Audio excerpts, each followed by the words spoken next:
Assalamualaikum warahmatullahi wabarakatuh. Perkenalkan nama saya Bakar Abeka Putra dengan NIM 11 2023 1 2040. Saya dari kelas 11 4002. Pada kali ini saya akan mempresentasikan final project untuk mata kuliah pemrograman sisi server. Project ini saya buat adalah simple RMS extend backend. Nah, ini untuk data diri saya, perkenalan saya. LMS ini merupakan learning management system sederhana yang berfungsi untuk mengelola course, listen, enrollment, progres belajar, autentikasi, authorizer, dan juga beberapa fitur backend lainnya. Progres ini merupakan lanjutan dari progres 1 sampai 4. Nah, yang dimana progres 1 ini project difokuskan untuk setup Docker, Docker Compose, Django, PostgreSQL, dan juga pada progres kedua, project dikembangkan dengan desain database, implementasi Django RMM untuk model utama LMS. Nah, pada final project ini saya mengembangkan sistem backend dengan beberapa teknologi, yaitu ada Django, Django Ninja, PostgreSQL, Redis, MongoDB, Celery, RabbitMQ, Flower, dan juga Docker Compose. Ini, kali ini saya akan menjelaskan 3 bagian utama dalam final project ini, yaitu ada demo aplikasi, kode review, dan juga penjelasan challenge serta learning uh, outcome dari project ini.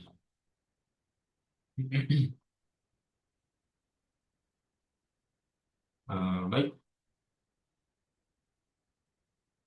pertama-tama saya akan menjelaskan lebih dahulu ya project ini.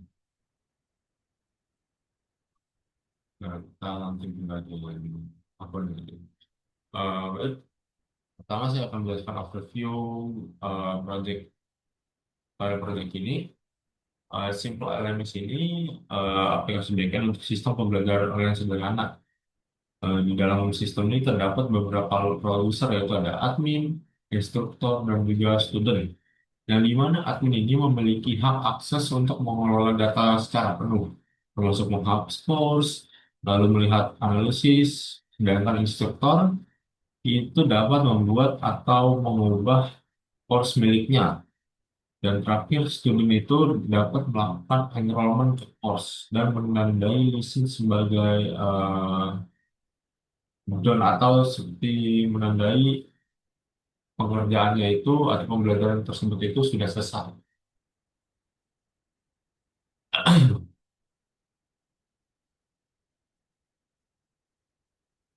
Pada proyek ini,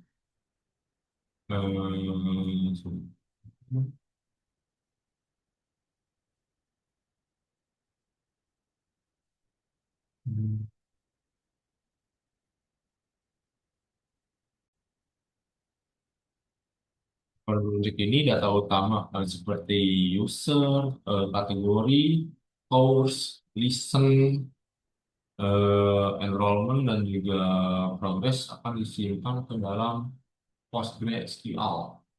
Untuk mempercepat akses data course, saya juga menggunakan Redis Sketching untuk mencatat aktivitas user dan learning. Saya menggunakan analitik dan juga saya menggunakan MongoDB untuk proses yang mana tuh? Iya, ansiopros itu lah. Saya menggunakan Celery dengan RabbitMQ sebagai message broker, dan juga kemudian untuk monitoring task Celery saya juga menggunakan Flower. Semua service tersebut saya jalankan menggunakan Docker Docker ini,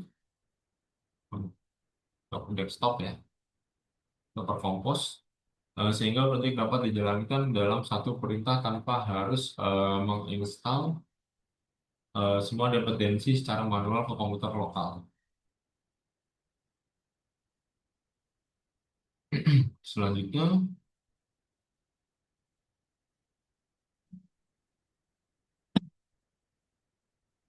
selanjutnya saya akan menjelaskan arsitektur aplikasi pada project ini ya. Pada project ini, klien akan mengakses API melalui localhost API.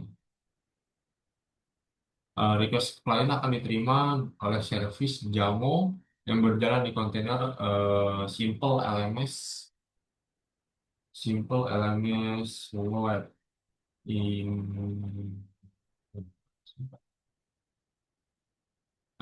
Simple LMS Web.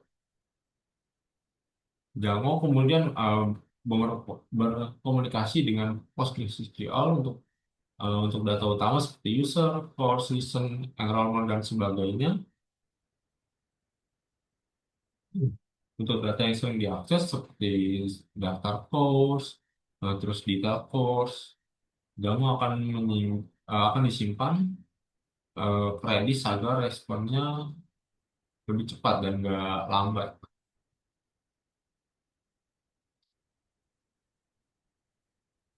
Selain itu, aktivitas penting seperti melihat course, kayak enroll course dan juga menyelesaikan listen untuk si student ini akan dicatat ke dalam MongoDB dalam bentuk dokumen. Nah, MongoDB ini juga berfungsi untuk learning analysis dan juga aggregation report. Untuk proses background task ini, Java mengirim task ke RabbitMQ, setelah itu dari worker yang ini, dari worker ini akan mengambil task dari RabbitMQ. Nah, ini dan menjalankannya secara asinkronus, asinkronus kalau tidak salah, mohon maaf. Lalu saya limit ini digunakan untuk menjalankan schedule task secara otomatis. Misalnya nih, update statistik course setiap beberapa menit dan juga flower, flower, flower ini digunakan untuk memonitor status worker dan task yang sudah dijalankan. Jadi singkatnya seperti ini, Postgres digunakan untuk data utama, lalu Redis untuk caching dan juga rate limiting, sedangkan MongoDB untuk logs dan juga analisis. RabbitMQ itu digunakan untuk message broker, Celery untuk background task dan juga terakhir Flower untuk monitoring.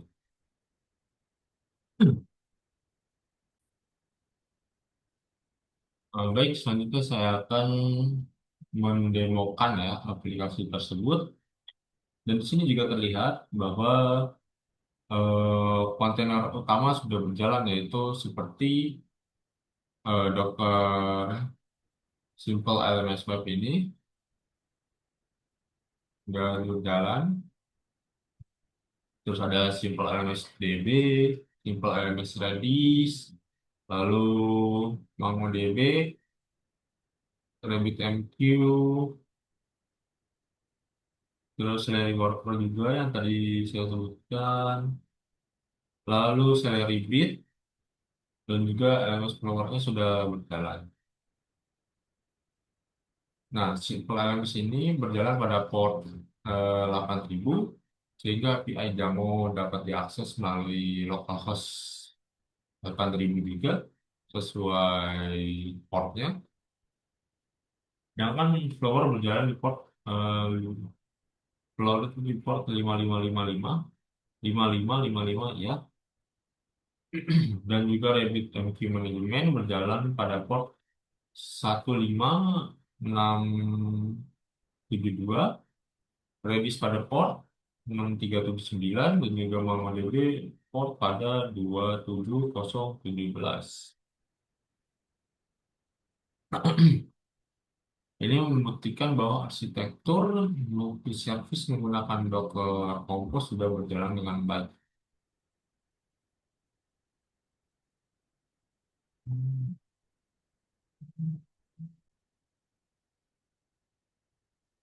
Baik, selanjutnya kita akan menemukan aplikasinya.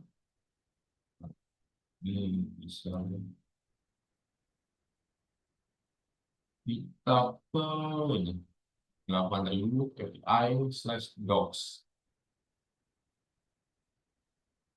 Baik, di dalam ini kita dapat melihat semua endpoint API yang tersedia ya. Ada endpoint untuk autentikasi,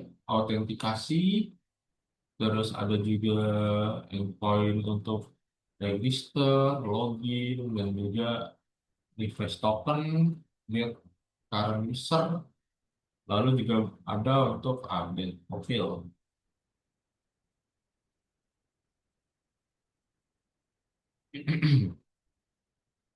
Kemudian ada endpoint juga untuk course yang eh, ada update course, create course, course detail, list course, eh, ada juga untuk mengenroll course, yaitu melihat course yang diikuti oleh student dan juga mark list complete. Jadi eh, pembelajaran sudah ditangga itu kita bisa melihatnya atau bisa menandainya juga. Saya itu di file project ini terdapat juga endpoint analitik, yaitu kayak activity summary dan juga learning summary. Endpoint analitik ini digunakan untuk menampilkan aggregation dari data MongoDB-nya. Nah, Swagger ini memudahkan testing karena saya bisa menguji semua endpoint langsung dari browser tanpa harus menggunakan Postman. Baik, selanjutnya kita akan langsung menemukan saja. Kali ini saya akan menggunakan akun student ya.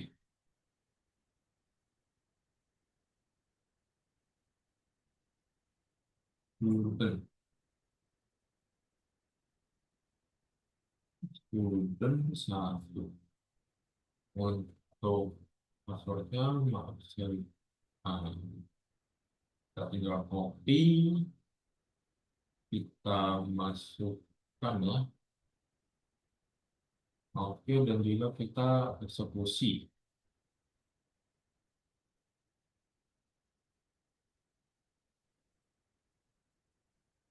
Maaf, tidak kesalahan. Oh, maaf, ini ternyata teksnya besar ya. Oke. Ini 200 berarti tandanya sudah berhasil ya. Dan juga jangan lupa untuk mengakses token apa akses token aksesnya ini kita salin, kita copy,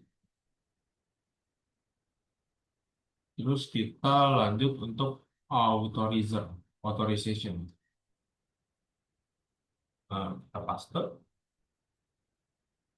Oke, sudah. Ini kita tutup ya.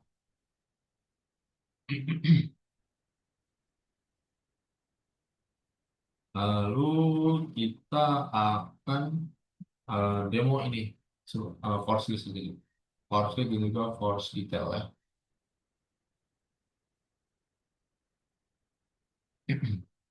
Kita akan ke get API force ini. Ini. Nah, endpoint ini dapat diakses tanpa login dan juga digunakan untuk menampilkan daftar course yang tersedia.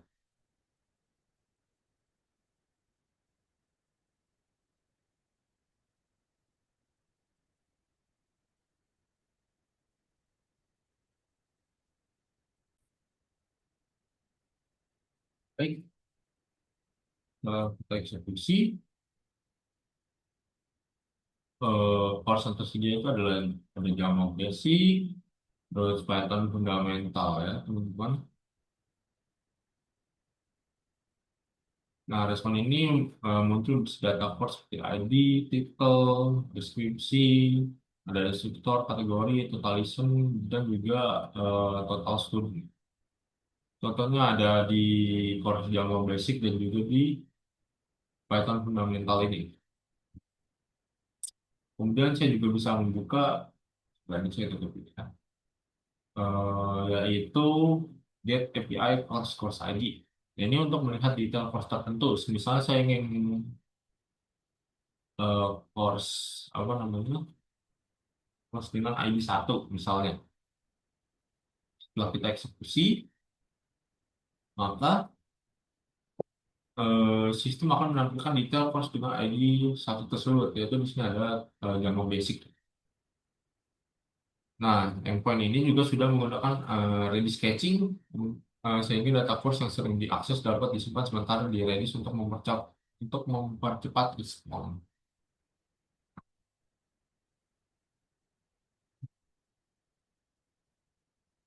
Selanjutnya kita ada ini RBAC ya, untuk handling error seperti menghapus. Kita langsung dimakan saja.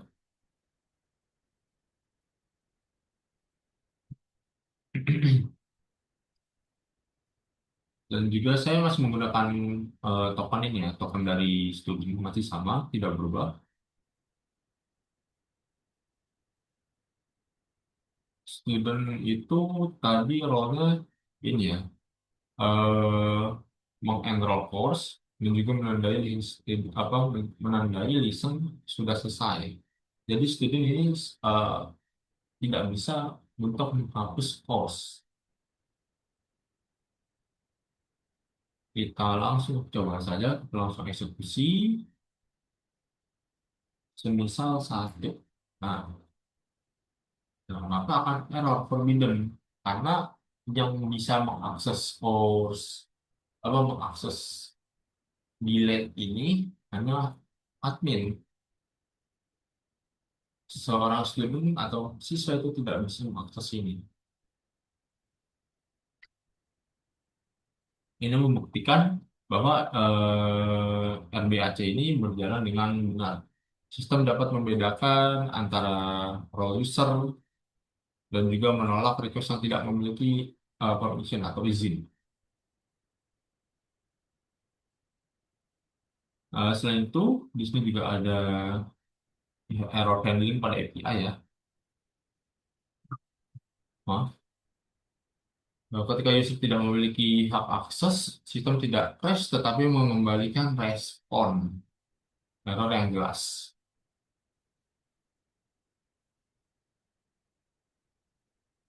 Selanjutnya, kita akan mengambil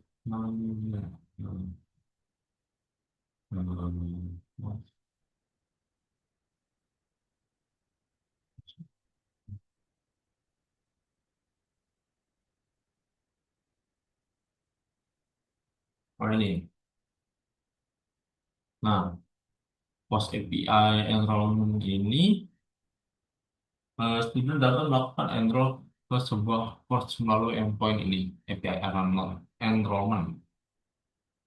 Nah, request ini berisi dari course ID dan juga aktivitas enrollment juga dicatat ke MongoDB sebagai aktivitas log dan juga learning analisis. Kita juga dapat menjalankan task Ascoronos seperti simulasi pengiriman email enrollment. Nah, contohnya kita try out ya, dan juga misalnya ini satu, maaf, dan ini 6, kita cek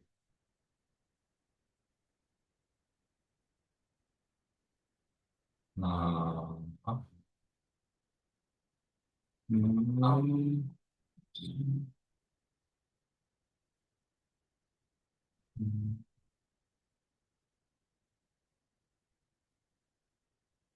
nih.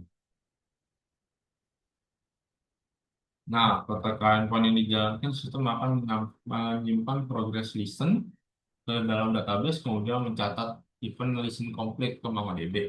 Dengan begitu, sistem dapat mengetahui progres belajar student pada course tertentu. Nah, kali ini di dalam Django Basic dengan stadium satu ya. Hmm. Selanjutnya adalah kita akan mendemokan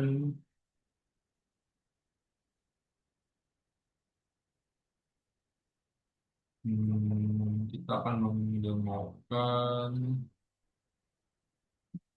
yang selanjutnya.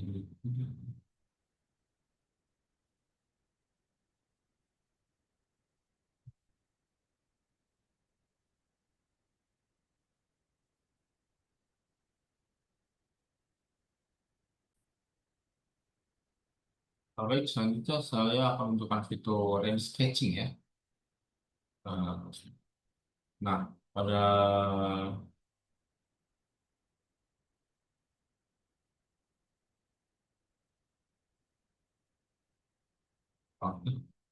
range pada project ini digunakan untuk dua hal ya, yaitu untuk sketching dan juga rate limiting.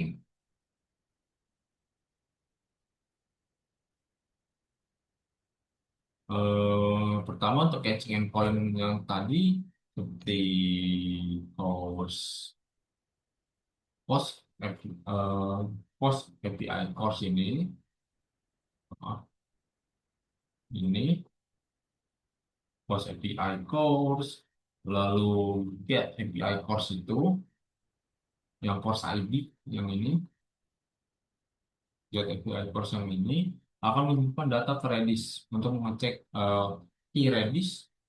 Lalu saya masukkan ke dalam Redis CLI dengan perintah ini, perintah.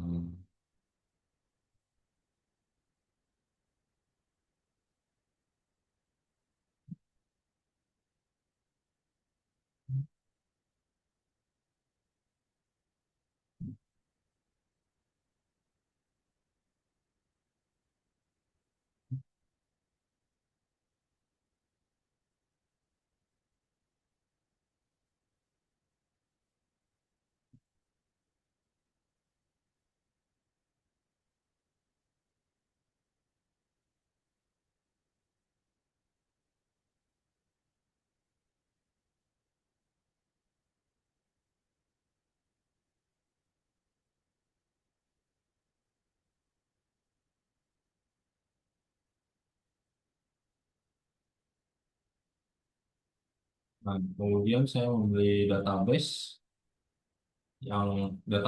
Redis yang digunakan Django Case satu.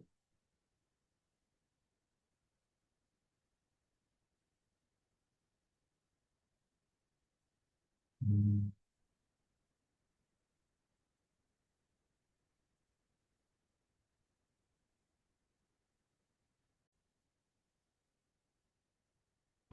Mas, syaratnya seperti ini.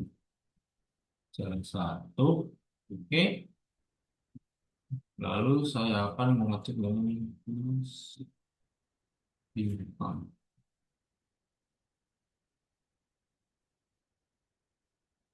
kosong ya.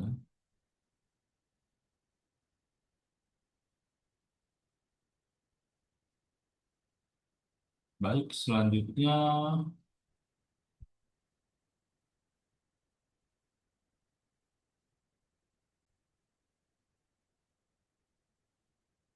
baik, eh, kita akan mengecek ke MongoDB ya, yang digunakan untuk menyimpan data aktivitas log dan juga dengan analitik yang tadi.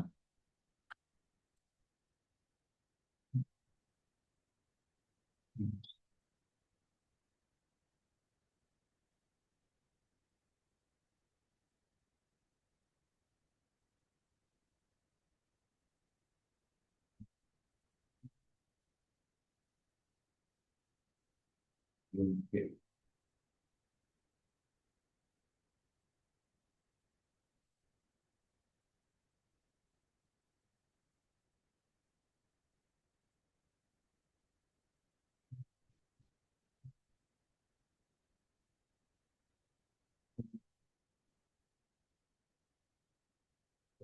Mau review.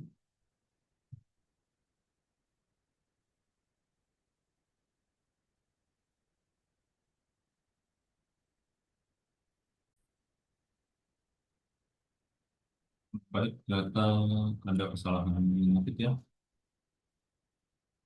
Harusnya mau BB, terus mau yes, ya. Nah, oke, selanjutnya kita akan masuk ke database ya. Database-nya itu simple times blocks. Oke, so collection. Nah, di sini terdapat collection aktivitas log dan juga learning analysis ya. Untuk melihat data activity stock ini menggunakan table activity nah,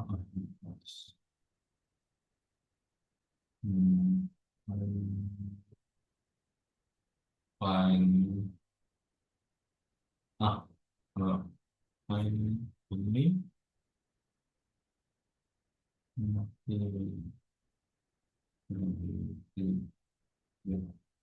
ini ini kalau tidak salah.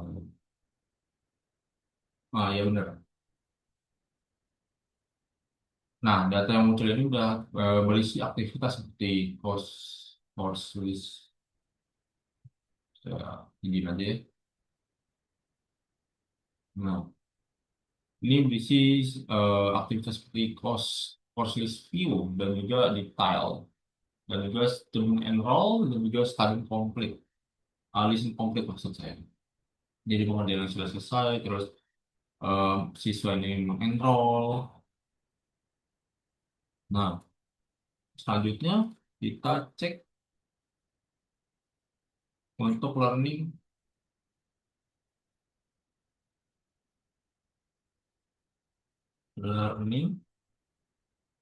analisisnya. Analytics.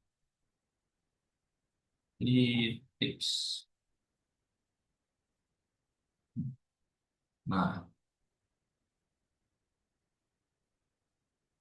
analytics, analytics, analytics. Nah, data ini mencatat event pembelajaran seperti course enroll dan juga lesson complete.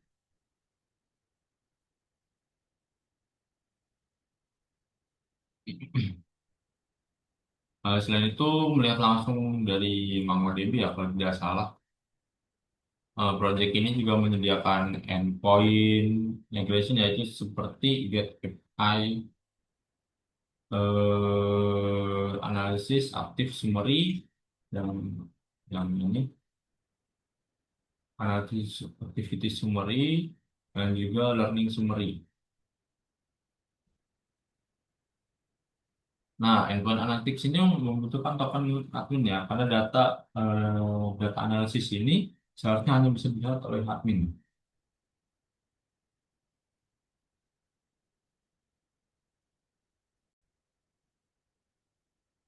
Selanjutnya, saya akan membuka RabbitMQ ya.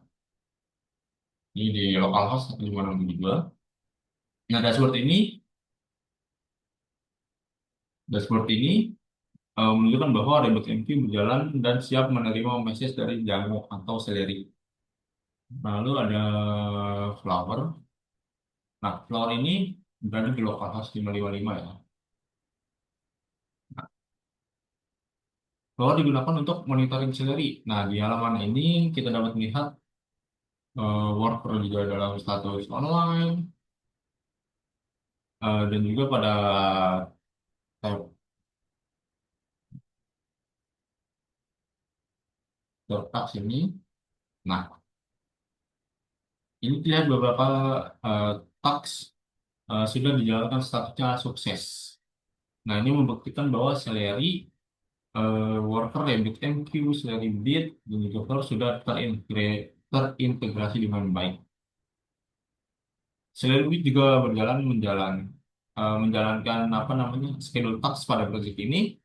Nah, schedule task digunakan untuk mengupdate statistik course secara berkala, ya.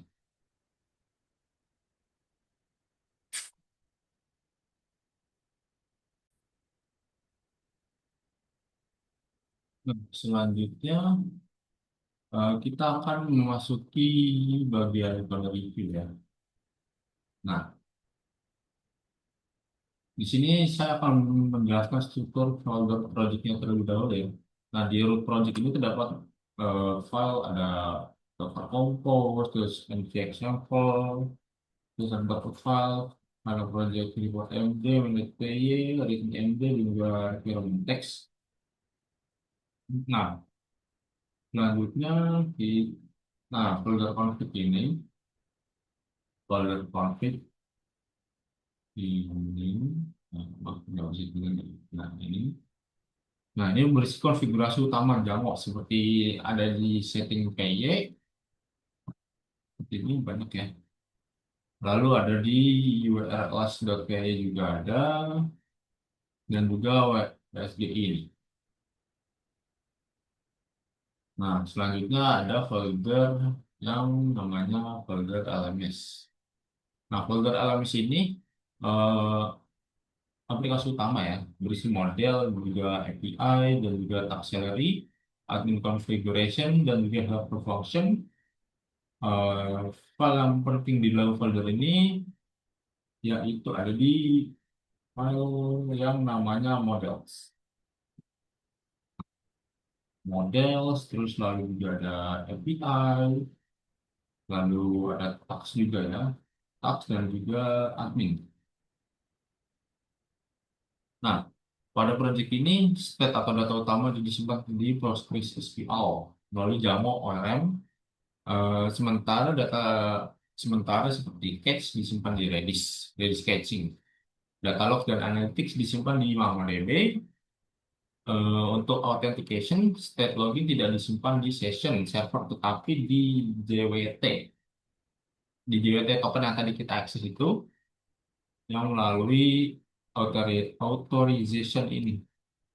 Eh, Nah, ini authorization setelah login, ya, tadi. Setelah login, kita mendapatkan token akses, dan lalu kita memasukkan ke authorizer ini. Tuh. Nah, selanjutnya kita akan mereview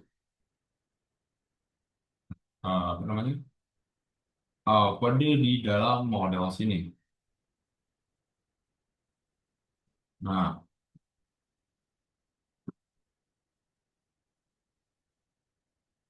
kategori. Nah, di file model satu ini em, saya mendefinisikan sebagai struktur database utama, ya, untuk LMS ini. Nah, model yang digunakan ini adalah user profile, kategori course, listen, lalu juga ada enrollment, lalu juga ada progress ini, kelas progress. Nah, model course ini memiliki relasi dengan seperti instruktur, terus kategori, mana ya?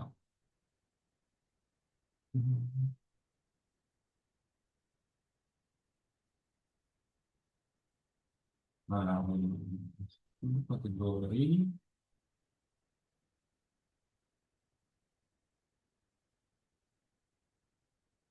Nah, sedangkan instruktur ini user yang memiliki role,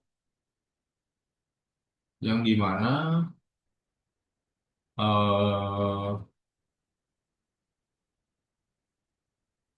instruktur ini memiliki role instruktur, ya. Sedangkan kategori digunakan untuk mengelompokkan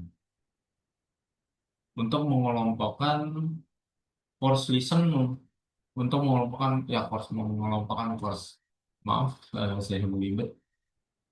Nah, sedangkan listen ini memiliki relasi dengan course. Karena satu course dapat memiliki banyak listen ya, one to many. Nah, selanjutnya enrollment ini digunakan untuk menyimpan data student yang mengikuti course. Jadi satu student dapat mengenroll ke banyak course dan satu course dapat memiliki banyak studi. Selanjutnya ini ada progress. Progress digunakan untuk menyimpan listen yang sudah selesai, yang sudah diselesaikan oleh student. Dengan adanya model progress, sistem ini bisa mengetahui sejauh mana student atau siswa menyelesaikan course.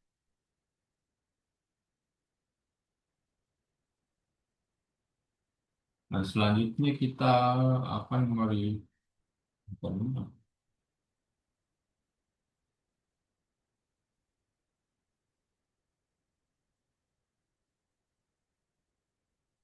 kita akan lanjut ke API.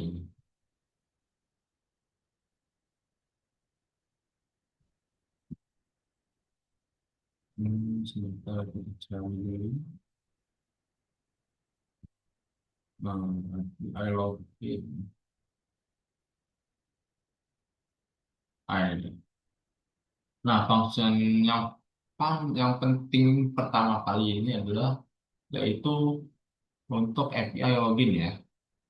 Nah, function ini menerima input berupa seperti username dan password. Kemudian sistem melakukan validasi user menggunakan authentication dari Django. Jika username atau password salah, sistem akan mengembalikan respon error atau authorizer. Nah, jika itu valid, sistem akan membuat JWT token yang tadi ini, akses token. Nah, ini akses. Nah, tokennya ini terdiri dari akses token dan juga access token yang digunakan untuk mengakses endpoint protected, sedangkan refresh token digunakan untuk memperbarui akses token.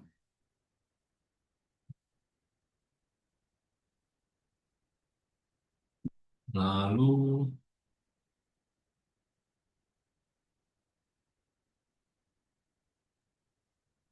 hmm, masih di sini. Nah, lalu output dari function login ini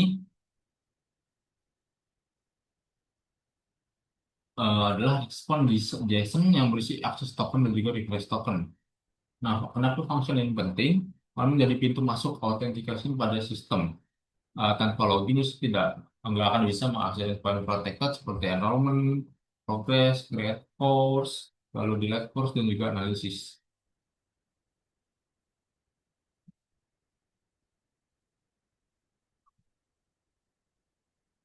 Lalu saya akan menjelaskan list sebentar.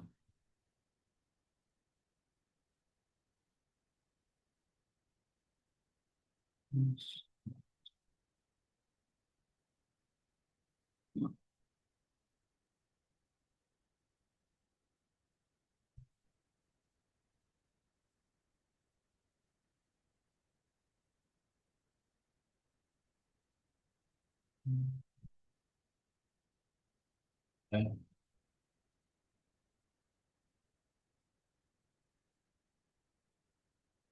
Course. Ini deh.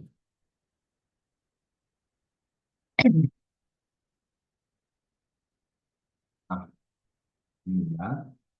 Nah, function penting kedua adalah endpoint dari course ini. Nah, karena endpoint ini digunakan untuk menambahkan daftar course pada sistem pertama kali mengecek apakah data course itu sudah ada di Redis Sketch atau belum.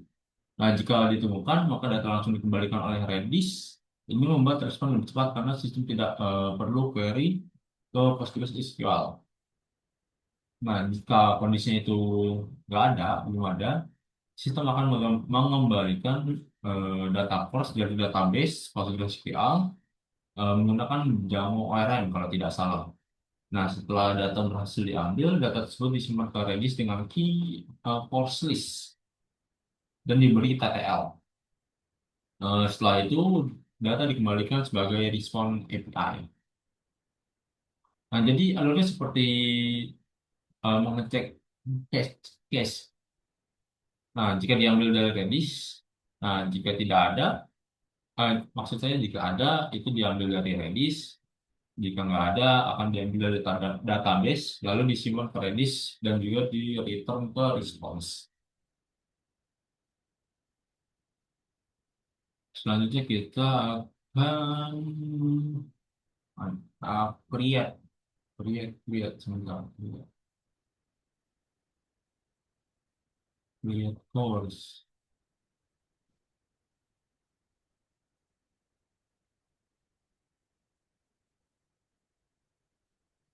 Hmm.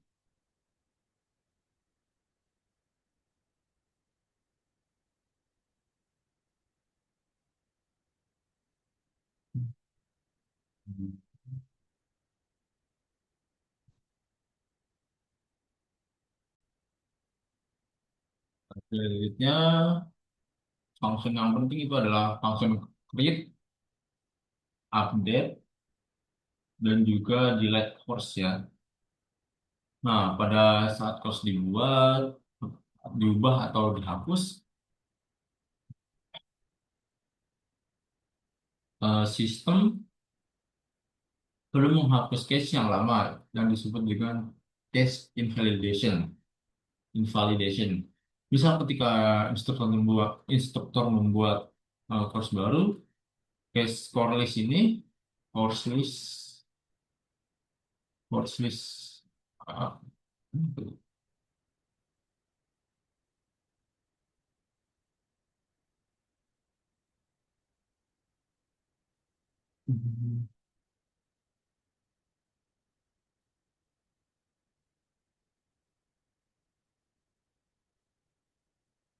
yang core list yang tadi itu yang sebelumnya saya jelaskan harus dihapus agar list course berikutnya menampilkan data terbaru. Nah, ketika data sudah update, sebentar saya tadi. Nah, setelah data update, catch core list dan juga course detail course ID ini, course detail, course ID ini juga harus dihapus. Nah, ketika course dihapus, cache akan terkait course cache terkait course tersebut juga harus dihapus juga.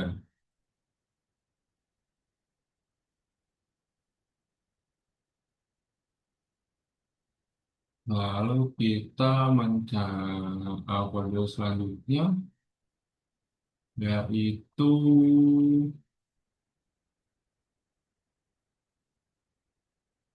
hmm,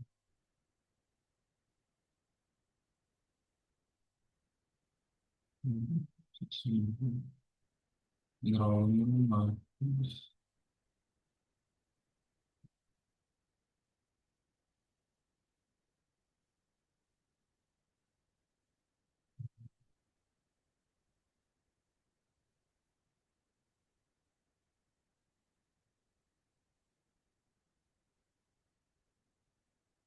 Ini permasalahan.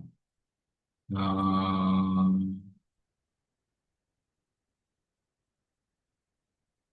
enrollment. Ini dia. Nah, function ini digunakan oleh student untuk menandai lesson sebagai selesai.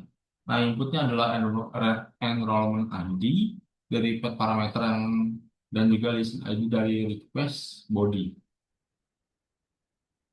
Nah, pertama itu mengecek apakah enrollment tersebut benar-benar memiliki student yang sedang login. Nah, ini penting agar student tidak bisa mengubah progres milik student lain.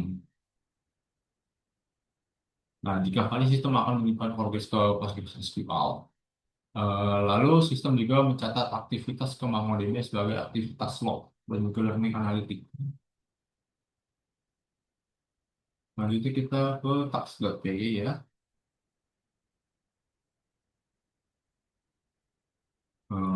Di sini terdapat seperti send enrollment email, generate sertifikat, update course statistik, export course report. Nah, pertama function send enrollment email ini digunakan untuk simulasi pengiriman email ketika student enroll ke course. Nah, eh, yang generate sertifikat ini digunakan untuk membuat sertifikat atau hasil course setelah student menyelesaikan course.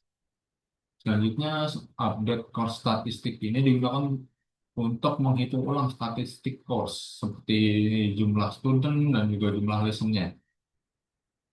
Selanjutnya, yang terakhir ada export course report. Nah, ini digunakan untuk membuat report course secara asynchronous. Nah, dengan Celery, proses-proses ini tidak harus dijalankan langsung dalam request API ya. Request API tetap bisa cepat, tapi task yang berat itu diproses oleh worker yang ada di background. Jadi selain ini terhubung dengan RabbitMQ sebagai blocker. Nah, sedangkan Redis ini sebagai result backend. Selanjutnya kita akan ke Docker Compose. Nah, Docker Compose.yml.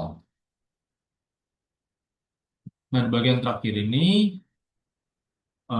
file ini digunakan untuk menjalankan semua service yang membutuhkan project. Seperti service web, menjalankan Django, seperti server DB, menjalankan PostgreSQL, dan juga lain-lainnya. Dengan Docker Compose, semua service ini dapat digunakan menggunakan satu perintah, yaitu Docker Compose. Ini ya, Docker Compose update pas di terus duel.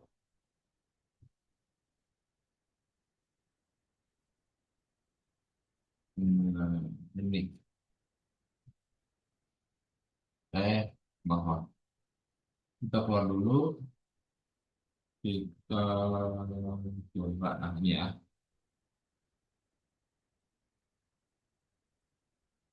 Nah, menjalankan seperti ini. Nah, ini membuat proyek lebih mudah dijalankan dan juga lebih konsisten di berbagai environment.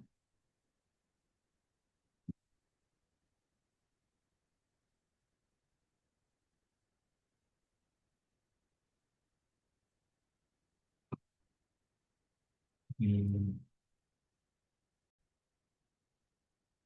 Selanjutnya di dalam panel project ini di lihat ya di apa namanya GitHub di laporan.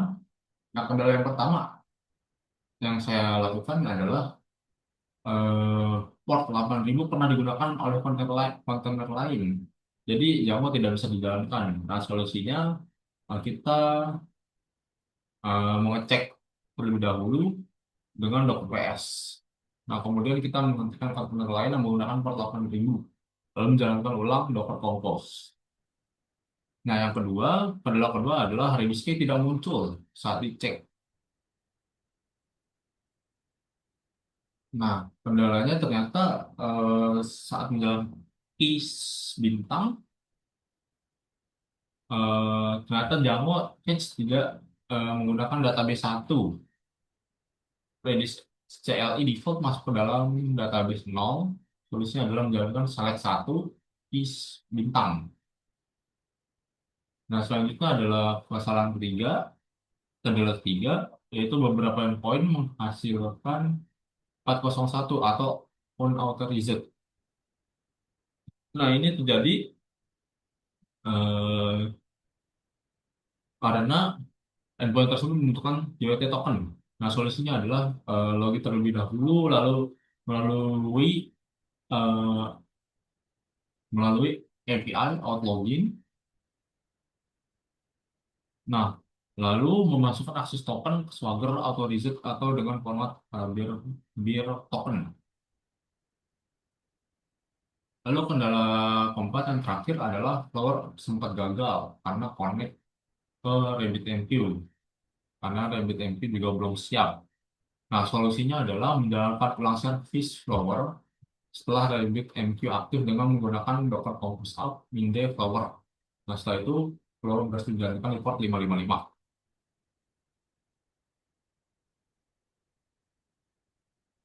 Hmm, baik.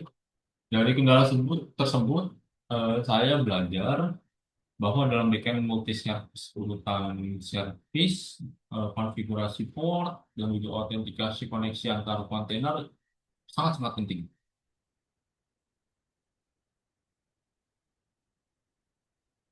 Nah, kesimpulannya pada final project Simple LMS Extend ini berhasil dikembangkan dengan project LMS sebelumnya menjadi backend yang lebih lengkap dan realistis. Nah, project ini juga sudah didukung oleh API, JWT Authentication, RWAC, Docker Compose, PostgreSQL, Redis Caching, Rate Limiting, MongoDB, Activities Log, Learning Analytics, Celery Chronos Task, RabbitMQ, Message Broker, Celery Schedule Task, dan juga Cloud Monitoring. Nah, melalui proyek ini saya memahami cara mengintegrasikan beberapa teknologi backend dalam satu sistem menggunakan Docker Compose. Saya juga belajar penting seperti caching, background task, activities login, analitik, dokumen API, serta monitoring service agar backend lebih siap digunakan dalam skenario yang nyata.